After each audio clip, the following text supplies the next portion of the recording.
คุณของแม่ยิ่งใหญ่ไพศาลเริ่มแต่ตอนตั้งครรภ์แม่นั้นบุกบันฟันฝ่าเพื่อลูกน้อยแม่คอยทนทรมานโหยหิวสิ่งที่เคยทานอาหารเคยกินอดอ้อน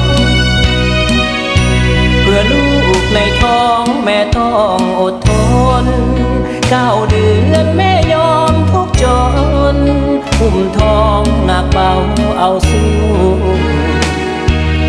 ลูกเกิดแล้วแม่ยังต้องคอยเลี้ยงดูเพื่อลูกแม่ยอมทนสู้เลี้ยงดูให้ลูกสบาย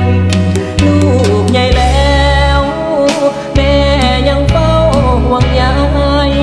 บอกเคยทำให้เสียใจเฝ้า